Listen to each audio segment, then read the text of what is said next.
Hello NBA fans, and welcome back to another episode here on the NBA The Week That Was. Today I'll be taking a close look at the Utah Jazz and explaining how they currently sit atop the Western Conference standings and have won 11 games in a row.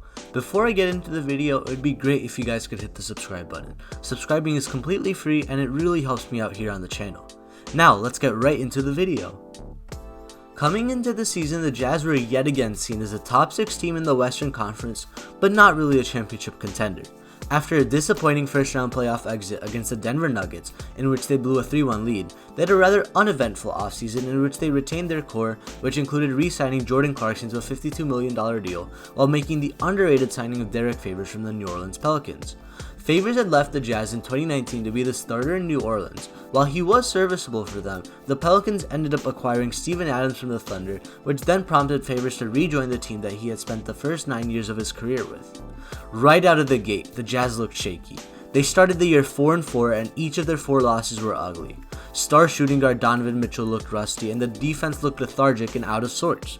Coach Quinn Snyder and the franchise as a whole had decided in the 2019 offseason that they really need to improve their otherwise average offense to match their league-leading defense, but the acquisitions of Bojan Bogdanovic and Mike Conley really hadn't paid off as they were supposed to, and it didn't look any better to start the year. Their offense was starting to get better, but their defense took a dramatic step back last season, and that drop in form continued into this season. However, after a 112-100 loss to the New York Knicks, in which the Jazz blew an 18-point lead, something changed. It might have been the mindset, it might have been the team talk they had after, but since that loss, the Jazz have won 11 games in a row and are the only NBA team in the top 5 for both offensive and defensive rating. It's been a mesmerizing turnaround for the Jazz, but let's dive into how they're doing it. Firstly, the Jazz have finally embraced the 3-point shot. Coach Snyder has been notorious for running a traditional offense that centered around the pick and roll and didn't utilize the 3-point shot to the extent of his fellow coaching peers. That resulted in predictable sets, which led to offensive struggles for the team as a whole. They were left to rely on Donovan Mitchell's insane isolation scoring abilities to get them buckets, but because the rest of their offense was just so slow-paced and easy to read. This year, however, the Jazz have revolutionized their offense. They are running in transition, looking for shooters on the perimeter, and they're cashing it. Utah is second in the league on 3-point percentage, and they take the 8th most threes in the league. Those are good places to be in those respective categories. By opening up the floor and using Joe Ingles, Jordan Clarkson, Bogdanovic, and Conley as perimeter threats, the Jazz are able to open the floor and spread the floor for Rudy Gobert and Donovan Mitchell to run their 2-man game with ease. Defenses are confused. Do we guard Gobert in the post, the slashing Mitchell, or the shooters on the perimeter? The 3-point revolution has finally arrived in Utah, and it's essential to their success. Second, and if not more important, this team is deep. The Jazz arguably have 8 starting level players on this roster. Donovan Mitchell has already proved himself as one of the elite scorers in the league. He's the impetus of this Jazz offense. Rudy Gobert is a 2-time Defensive Player of the Year and the anchor of this squad. Bojan Bogdanovic hasn't been at his best this season due to a wrist injury, but he's a 3-point sniper who can get the most quiet 20 points you'll ever see every single night.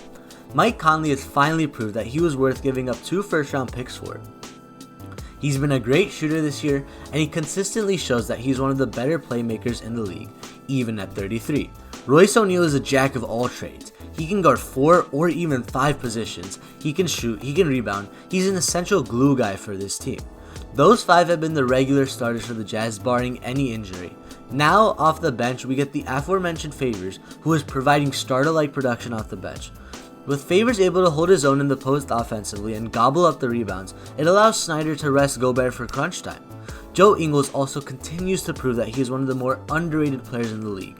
He isn't just a shooter, he's a great passer, intelligent cutter, and a physical defender. I know for a fact that any team in the NBA would love to have him on his roster. And then we have Jordan Clarkson. It was a masterstroke by the Jazz general manager to get Clarkson last season for Dante Exum and 2 second-rounders. Clarkson is the 6th man for the Jazz and their go-to man offensively when Mitchell is off the floor. He's explosive, agile, and has become way smarter than he was earlier in his career. He has also rediscovered his 3-point shot that had lost him in his final seasons with the Lakers and then with the Cavs. With these 8 guys, the Jazz have one of the most coveted rotations in the NBA, and they should be a formidable threat in the playoffs if they continue playing in this fashion. And with that, I would like to wrap up this analysis on the Utah Jazz here on the NBA The Week That Was. If you're new to this channel, please hit that subscribe button and like the video while you're at it. I'll catch you guys next week on the NBA The Week That Was. See ya!